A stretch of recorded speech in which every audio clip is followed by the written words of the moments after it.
Hi, my name is Justina Gibson, and today I wanted to talk to you about Cynthia Cooper and her team of auditors and what they did to blow the whistle on WorldCom's accounting scandal.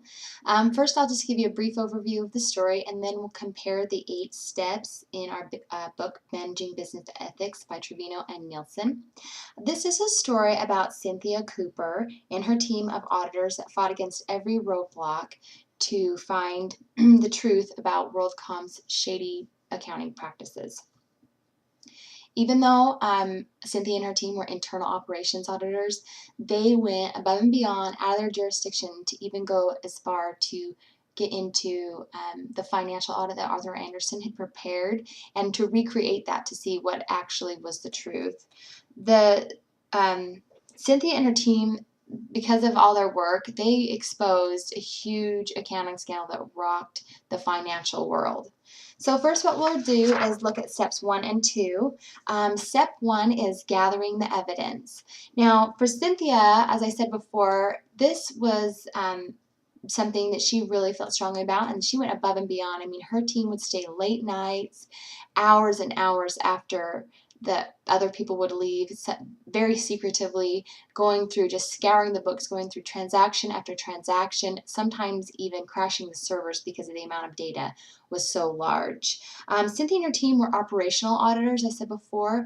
They were not financial auditors, so they really had no business being in the financial audit prepared by Arthur Andersen.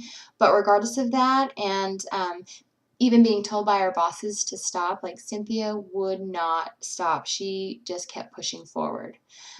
Step 2 is define the ethical issue. Even though in the article it didn't say that Cynthia had stopped and actually had this point of reflection on like, what is this ethical issue? But she just knew from the very beginning that something was wrong, and these accounting practices that WorldCom was doing did not follow with GAAP. They were misappropriating assets.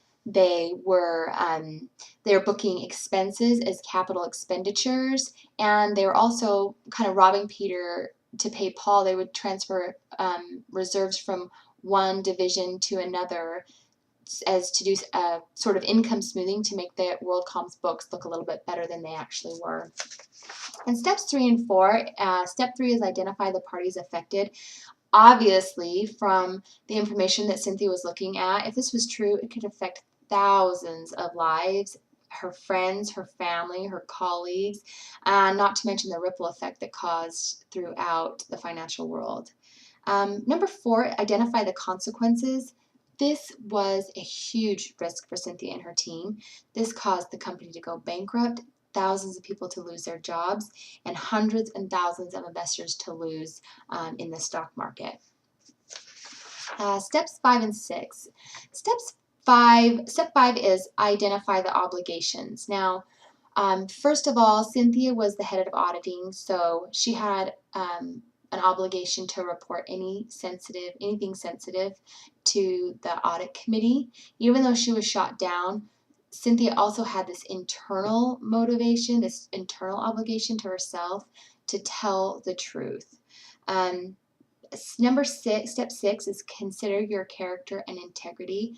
Cynthia's peers refer to her as intuitive and a thinker, that she was strong-willed and a natural leader. Now the article says that this only represents 1% of the population. So I don't know what it was about Cynthia, but she's definitely unique, and she definitely felt like she had to stand up and do the right thing.